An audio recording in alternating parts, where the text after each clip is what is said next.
Hello and welcome to another Supernaturally Healthy vlog with me, Kezia Hall, health coach and writer and doer of many different things. Today I am here to talk to you a bit more about gluten. We've been doing a bit of a series on, you'll see the links below here if you want to catch up a bit about gluten, because gluten-free and being wheat-free is on most foods and lots of people are talking about it and there's books about it and all that kind of thing, and I just wanted to talk a bit more about it today. And today specifically I'm going to look at why you shouldn't eat gluten-free foods. I touched on this a little bit in our last vlog that I did, but I just wanted to go into it into a bit more depth and give you a bit more of an explanation about it, and why that I have this opinion that just gluten-free foods are just not going to do any good. So as you can tell from the title, I'm not a fan of gluten-free foods, and by gluten-free foods what I mean is when you go to the supermarket and you have that free from aisle and there's gluten-free bourbon biscuits and bread and pasta and all that sort of stuff, and you can get gluten-free like ready-made meals in the freezer, gluten-free burgers, gluten-free veggie burgers, you know, all that sort of stuff, and a lot of it is everywhere. And before I explain more about why I don't think you should eat a lot of it, there is, as with lots of things I say, there is a small portion of kind of gluten-free labelled food that is actually good and that I would consume because it's completely natural. So maybe things like Naked bars, they're gluten-free but they're quite natural even if they're quite sweet, and there's other kind of foods. When I ate grains, I used brown rice pasta because that was relatively natural for a pasta alternative, and it really helped me just make that transition. So there is a few foods that are good and will be in the free from aisle, so you don't need to avoid it altogether. But what I want to talk to you today about is getting out of that, I'll be gluten-free, so I'll just eat gluten-free bread and gluten-free biscuits and gluten-free ready meals, and then that'll be so much more healthier. And the reasons that I don't agree with that, and I'm talking about the processed gluten-free labelled foods, the things that aren't naturally gluten-free, like bread is never going to be naturally gluten-free because the gluten is the thing that holds the whole thing together. So the thing that about those foods and the processing of those foods just can actually lead to more allergies, make you feel more sick and less energized. And here's a few reasons why. A lot of it is when they make gluten-free food, they replace a lot of the gluten with soya instead, and soya is one of the largest grown crops in the world and is often the most genetically modified crop because we want to grow so much of it to feed different animals, and it's become a massive industry, but it means the quality of soy that's being grown is really horrendous.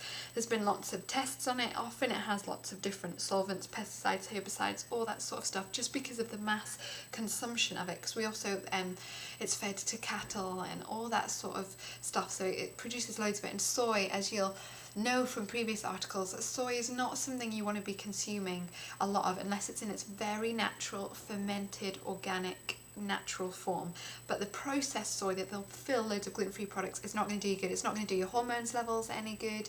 It's going to disrupt different things in your body and digestion, so it's just best to avoid it. Another reason to avoid gluten-free food is often has tons of sugar in. It's the same with most processed foods that you'll buy. If you buy a packet of biscuits from the shop, it's going to have loads of sugar in, but gluten-free tends to put a lot more sugar and flavourings and all that sort of stuff in to make it taste better, because gluten-free Victoria sponge cake is going to taste not the same as normal sponge cake, so they put loads of salt and sugar to just make it taste better. And you know how I feel about sugar. So another thing is they tend to put loads of vegetables or oils in. And again, this is the same with lots of processed foods. But if you look at gluten-free foods, like I was looking at some chocolate chip cookies that were gluten-free, actually they just had tons of vegetable oil in and vegetable fat. And often, again, that is really heavily processed and is filled with lots of kind of omega-6s and things that cause inflammation within the body, which just doesn't do us any good. It's part of the reason why I think we have so many health problems now in our culture, is because we eat a diet that's very high in omega-6s, and it just causes inflammation and within our bodies, whether it's in digestion, in our bodies, in our skin, in eczema, arthritis, whatever it is. So it's really good to reduce and have as little vegetable oil as you can. Another reason would be kind of linked with the first reason of soya, but often gluten-free foods have a lot of soya lectin in, which again is another form of soya, so all those negative reasons. but it's a very heavily processed form of soya, and it often takes the soybean oil and then it gets processed and in a very crude way, and often is then bleached with hydrogen peroxide at the end and is then put into food, and it's in loads of foods, and lots of chocolate actually, but also in lots of gluten-free foods. So those are a few reasons why I wouldn't recommend buying gluten-free food. If you're wanting to go gluten-free, there is so many foods out there that don't have gluten in. All vegetables don't have them in, all fruits don't have them in, all like meats, fish, dairy, grains, nuts. There's just tons and tons of stuff out there that you can enjoy and really relish and have and not feel remotely deprived. So much about going gluten-free is about changing your mindset of not being like, oh, I can't eat bread, can't eat cake, oh, this is awful. And actually clicking yourself out of that mindset and being like, okay, I'm not going to eat gluten, but I'm not focusing on that. I'm going to focus on all the good stuff that I can eat, all the things that I can eat, and actually that will motivate you so much more. So thank you for joining me here today. I hope that's been helpful and insightful and hopefully made you fill your trolleys with less gluten-free foods in the future.